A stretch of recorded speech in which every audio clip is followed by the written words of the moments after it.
I am 36 years old, my wife Megan is 38, and we have been together for about 3 years, married for almost 2. We are expecting our first baby together in a few months. I also have 2 kids from my previous relationship with my ex, Courtney, who is 33. Our son, Mason, is 9, and our daughter, Chloe, is 7. Courtney and I share custody pretty much half and half, but because she travels all the time for work, my house ends up having the kids more often, and she pays me child support. Before Megan and I got married, we had a lot of deep talks about what we both wanted.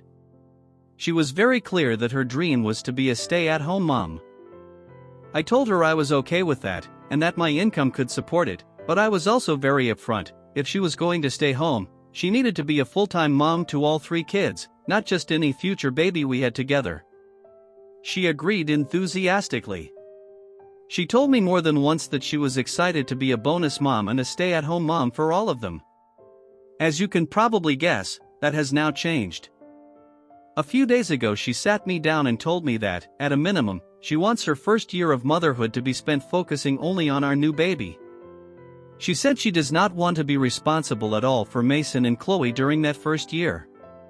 After that, she says, she would be willing to help more with them, but she wants to protect her first-time motherhood experience and called that her number 1 boundary. I told her straight up that is not going to work. There is no way I can support a family of 5 on my salary alone if the deal is that she stays home but only parents 1 out of 3 kids. I reminded her of the agreement we already had. She told me I needed to figure it out and respect her boundaries. But it is simply not possible, financially or practically. Yes, we have family who can help here and there, but she is saying she does not want to be responsible for the older kids at all during that first year. On top of that, we have always planned on having at least 1 more child together, so I am worried she will just try to extend that year off from the older kids every time she is pregnant or we have another baby. She is extremely hurt and angry at me about this, but I genuinely do not see how I could respect that boundary and still be a decent dad to my older kids or keep our budget afloat. I am wondering if I would be the jerk for backing out of my promise to support her as a stay-at-home mom under these new conditions. Quick note, my ex, Courtney, has already agreed to keep the kids for about 3 weeks after the baby is born, and she has arranged her travel so she will not be leaving town for the first 6 weeks unless there is a real emergency. I am also paying the woman who currently picks up the kids, watches them, and drops them off before and after school for an extra 5 weeks after that. So between what Courtney is doing and what I am paying the sitter for, Megan will have roughly 8 full weeks completely off from any older kid responsibilities after the birth. What I said in the comments and how people responded. In the comments, a lot of people basically told me I am not the asshole. One person pointed out that my kids are in school most of the day Monday through Friday. That means Megan would have most of the daytime hours with just the baby, and then in the evenings and on weekends, I would be around to help with everyone. The commenter was more worried about the emotional dynamic, her baby versus my kids. They said my kids would feel the divide very deeply, and I agree. They warned that Megan might end up making my older 2 feel like outsiders in their own home and like the new baby is not really their real sibling. They said this has disaster written all over it and that I needed to shut it down immediately or I was heading for another divorce. I replied that I agreed, and that this attitude from Megan feels like it came out of nowhere. Up until recently, she has absolutely loved spending time with the kids. They love her too. She has always been the one organizing activities, planning outings, asking when they were coming over. I honestly would not have married her if she had not been good with them before. Another commenter pointed out that the older 2 are in school, so realistically, she would get the whole school day alone with the baby. They said she could enjoy those hours and then step up as a parent to her stepchildren after school. If she did not want that, the alternative was for her to go back to work and let the baby go to daycare while someone else gets those daytime hours with our child. I answered that yes, the older kids are in school, but they still need someone to get them there, pick them up, and take them to their sports and activities while I am at work. I currently pay someone to handle all of that. With a new baby and without Megan's income, I cannot afford to keep paying that person at the same level. We also use a private school that does not have buses, so it is not as simple as putting them on a school bus. Courtney pays their tuition, and there is no way I am pulling my kids out of a school they love just so my wife can be a stay-at-home mom only to 1 out of 3 kids. Someone else commented that Megan needed to understand the actual math here and that what she was calling a boundary was really a demand. They pointed out, correctly, that a real boundary is about your own actions, not a list of what everyone else has to do to keep you happy. I replied that I have already shown her our budget in detail. She has seen the numbers. She just keeps saying she wants me to make it work. When people asked what her ideal plan looked like, I explained that Megan does not want to do any childcare at all for Mason and Chloe for at least a year. She is already getting about 8 straight weeks completely off from all older kid responsibilities after the birth, which goes beyond what we first planned. After that, what I expect is pretty basic. She would take the kids to their doctor's appointments when needed, handle pickup and drop off at school, and watch them in the afternoons between those times while I am at work. When folks asked what options I had laid out for her, I said this. Option 1, she keeps working. I am happy to support her through about 14 weeks of unpaid leave under the Family and Medical Leave Act after the birth. After that, our baby goes to the heavily subsidized daycare at my company, and everything else with the older kids stays the same. Option 2, she does not go back to her main job, and we keep paying the nanny who handles school runs and after-school care for Mason and Chloe. But that would use up all of the fun money I had set aside for her in our new budget. Right now, Megan waits tables some evenings and weekends to make extra money just for herself. I told her I am fine with her continuing to do that, so she can still have spending money for extras like clothes, spa days, hobbies, whatever. But after reading a lot of comments, I told her I am no longer comfortable with the idea of her being a full-time mom to all 3 kids, because she has made it very clear she does not want that role right now. She can work on rebuilding that trust, and I do know my kids still love her, but those comments online opened my eyes. She was completely devastated. She even tried to argue that I should stop putting money into Mason and Chloe's college funds so that her fun money would not be affected, or, even more wild, that I should ask Courtney to pull them out of their private school so we could use that money instead. Just the thought of asking my ex that is absurd. I can picture Courtney's reaction. She would laugh me out of the room. Right now, Megan is being pretty cold toward me, although she is not cold to the kids, which I am grateful for. I am just exhausted by all of this.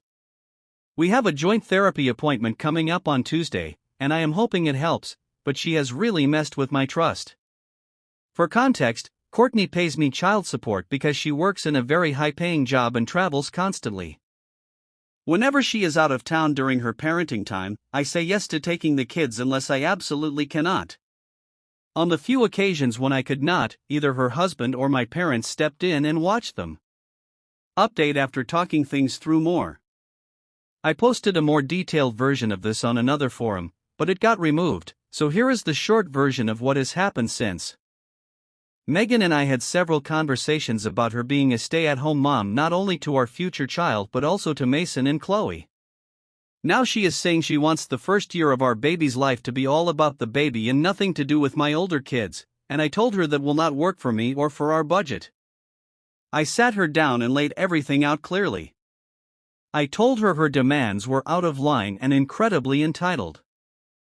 I said that if she insisted on keeping those demands, I would no longer support her quitting her job.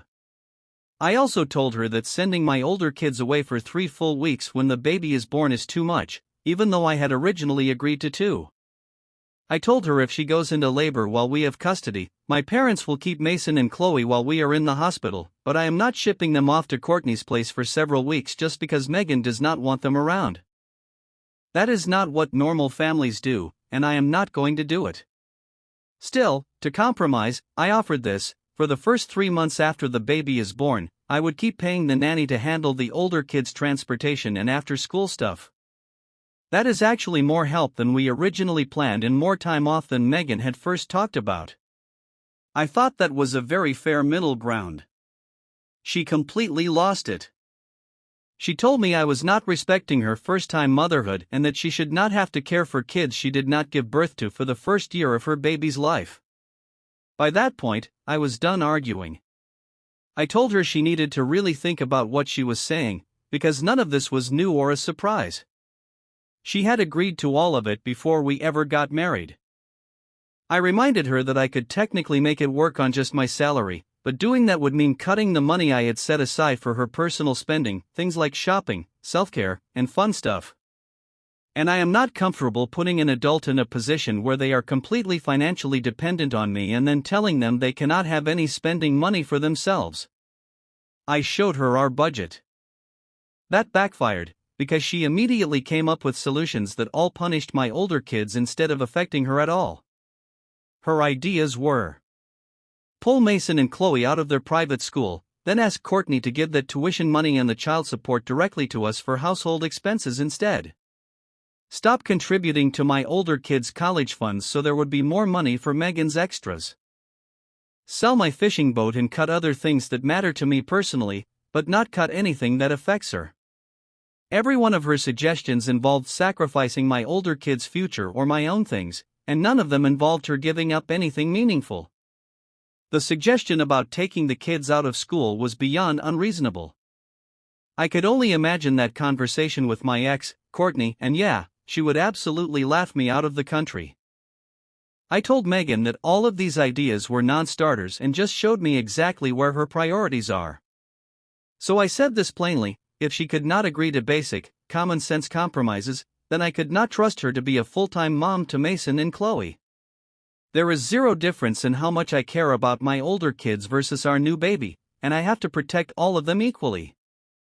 The fact that she thought it made sense to stop saving for my older kids' college while still expecting money for things like Botox and hair highlights told me what my life would look like if she quit working and I was the only income. I told her I am no longer comfortable with her quitting her job. Since my company offers heavily discounted on-site daycare, that is now our best option after her leave. She will take up to 4 months of unpaid maternity leave under the Family and Medical Leave Act, which we can afford, and then she will go back to work and the baby will go to that daycare. She is devastated and acting distant toward me, but again, she is still kind to the kids, which is something. I do not want to crush her dream of being a stay-at-home mom someday, but I cannot build the dream on the backs of my older kids, and I cannot work with someone who refuses to be reasonable or fair. We talked about this in therapy last week. Our therapist tried to point out how unfair Megan's position was, especially toward Mason and Chloe. Megan just kept repeating that I need to prioritize her needs and boundaries. The therapist gently explained again that what Megan is describing are not boundaries, they are demands that heavily impact other people. She still does not seem to hear it. One more thing, I have known Megan since we were teenagers in a freshman biology class. We stayed friends for years before we ever started dating. This behavior is totally new. She used to absolutely love being a bonus mom to my kids. She would get excited when they were coming over for extra time. She would even ask me to check with Courtney to see if we could have them on random days off so she could take them to the zoo or the pool. I have asked her to talk to her doctor about whether something hormonal or mental health related might be going on, and she yelled at me for suggesting it. I honestly have no idea what to do next. Next story. My dad, let's call him Mike, is 54 years old. I am 27. He had planned what was supposed to be a dream vacation for the two of us. He said it was his treat and paid for everything, plus gave me spending money. The idea was that I would fly over to the country where he lives now, spend a couple of days with him and my grandfather, and then we would fly out together for about 10 days at a beach resort. On the travel day, he had a few drinks at the airport bar before we boarded because he is a nervous flyer. I stuck to diet soda because it felt too early to start drinking. Once we got on the plane, he took the window seat, I sat in the middle, and a man I did not know took the aisle seat. That man's family was sitting across the aisle from us. In front of us was another family, a mom, a dad, and a little girl who looked maybe about 4. Before we even took off, this was roughly a 5-hour flight, my dad was talking non-stop about the physics of airplanes and all the things that can go wrong. The guy next to me actually told him, "You are going to scare your daughter," but my dad just kind of laughed it off and kept going. During the safety demonstration, he talked over the whole thing, nudging and prodding me when I tried to listen. Not long into the flight, he kept poking at the seat in front of him every time he pointed at something, which made the seat back shake. The mom in front of us turned around and very politely asked him to stop because their little girl was trying to sleep. He apologized, and then, a few minutes later, went right back to doing it. She turned around and asked him again. He still did not stop for long. Then he dropped one of his earbuds, and when he stood up to look for it, he used the back of their seat to haul himself up, which jolted the chair and woke the little girl completely. The dad in front of us stood up and, still being pretty polite, said something like, "We have asked you several times now. She is awake. Please be considerate of who is sitting in front of you." And my dad snapped. He loudly shouted, "Fuck you," and went off on this aggressive rant at the guy. He was swearing a lot and being loud enough that everyone nearby could hear. The other man did not really engage and just said, "Are you done?" and then sat back down. My dad then started ranting to me, still loudly, clearly trying to make sure the other man heard every word. After a minute he asked me, "Do you agree with me?" He was clearly expecting me to back him up. I did not agree. I thought the way he acted was awful. So I tried to be gentle and said, "I think you are harsh." That was the nicest way I could put it. He flipped that on me and said, "How dare you side with strangers over your own father?" I told him I am allowed to have my own opinion. He said we could just go on separate vacations then. At that point, I turned my body away from him. He yelled at me again for angling away and kept trying to talk at me, but I just kind of tuned him out and stared at my book. I put my arm up a little to block him from my eye line. He noticed and asked, "Do you have your arm up to block me out?" I did not want to lie, so I said yes. He dropped his earbud again and went to talk to the flight attendants about it. While he was gone, someone asked if I was okay. I have borderline personality disorder and autism, so when I get overwhelmed, I struggle to regulate my emotions, and I ended up bursting into tears. I felt guilty about crying because the family in front of us were the ones he was really horrible to, not me. The man next to me told me not to let my dad bully me, and he gave me the name of their hotel. He said if I needed help or felt unsafe, I could come there. When my dad came back, he gave me the silent treatment. My legs were shaking, and I was having trouble breathing from the anxiety. The man on the aisle kept gently chatting with me about books and his Kindle to calm me down. The rest of the flight, my dad ignored me, except that he kept spreading his legs wide into my space. I was already sitting as small as I could in the middle seat. I had to ask him more than once to move his legs so I was not smashed against the armrest. The second time, he started to snap at me, but caught himself. After what felt like 5 of the longest hours of my life, we landed. While we were still taxiing, I pulled out my phone and booked myself a flight home. When we got off, I told him I was going home and not continuing the vacation. He was not happy, but I kept my mouth shut because I did not want another public fight. The man and his family from our row helped me get my bag and walked with me to where I needed to go for departures so I did not have to walk through the airport alone with my dad right behind me. I also ran into the mom from the row in front of us and apologized to her for how he talked to them.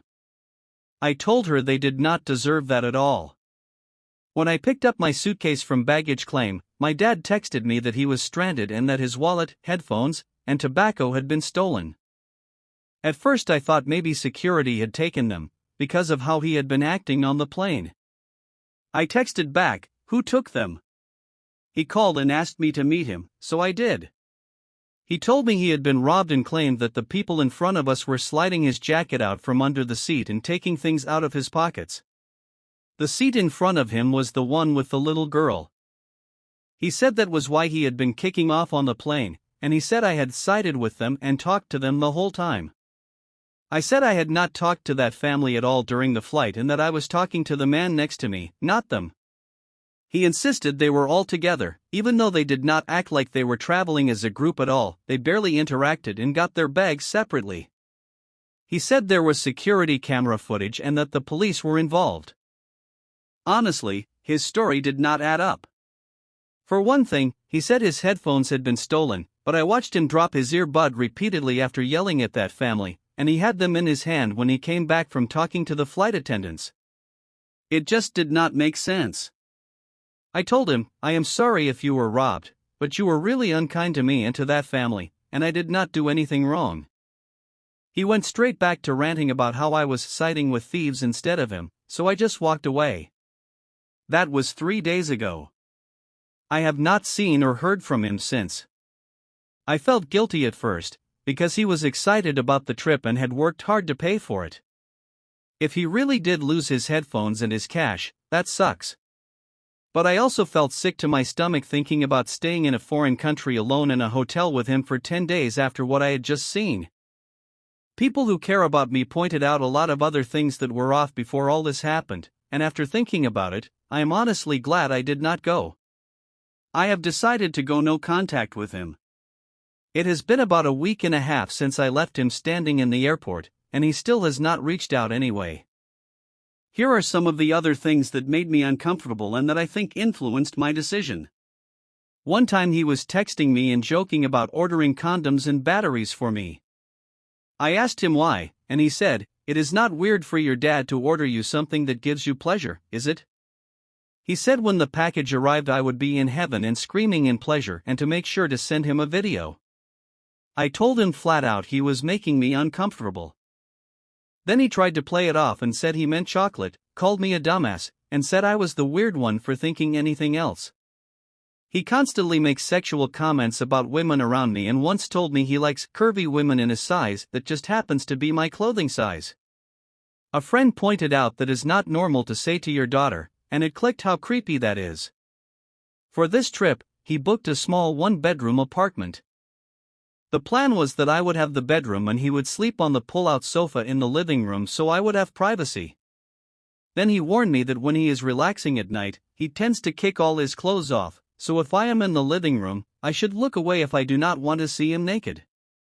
A close friend told me it was actually kind of mean of him to book the kind of trip he booked, given my anxiety. I do not leave the house much and feel safest on big ships. My special interest is ocean liners, especially Cunard cruises. On those ships I know my way around, people mostly speak English, and I feel confident wandering around alone. She said for the same price, he easily could have chosen a cruise that would have actually suited me instead of an isolated beach apartment in a place where I do not speak the language. The hotel he picked was pretty remote and did not have a staffed front desk all the time. It was run by one guy by himself and did not have 24-hour reception, which made me uneasy. He kept interrupting conversations just to stare at me and say, "You are so pretty." A compliment is fine once in a while, but he said it over and over, and I do not receive compliments well to begin with. It felt like too much. When I was helping pack his suitcase, I told him he would have to pack his own underwear. He told me he does not wear underwear at all and said it in this weird way that felt like he wanted a reaction. He made a joke about his penis to one of his friends while I was in the room. He told me he packed a large chef's knife just in case, which made me nervous for obvious reasons. He bragged about having slept with a professional basketball cheerleader from the United States who was barely older than me. I like to dress modestly, long vintage-style dresses, mostly. He kept pushing me to pack shorts and tiny tops instead because of the heat. When he saw how many long dresses I had packed, he got angry and told me my clothes were impractical. The day before we traveled, he kept snapping at me for tiny things while I was helping him pack or change his bedding. Nothing I did was right in his eyes. He constantly talks over me. When I bring up topics I care about or know a lot about, he undermines me or acts like I do not know what I am talking about, even when he learned those things from me in the first place. He keeps making sexual jokes about my dating life, talking about me writing guys or my sex life in general, even though I have told him repeatedly that I do not like to be touched, I do not want a boyfriend right now, and I do not want to talk about sex with my father. He joked about wearing tiny Speedos on the trip, covering himself in oil, and becoming a stripper while we were away. Writing it all out like this, I know I probably sound dramatic. But adding all of those things up, plus how he behaved on the plane, I realize why my whole body felt icky and unsafe. I do not want to talk to him anymore, and I am standing by my decision to leave that airport and come home.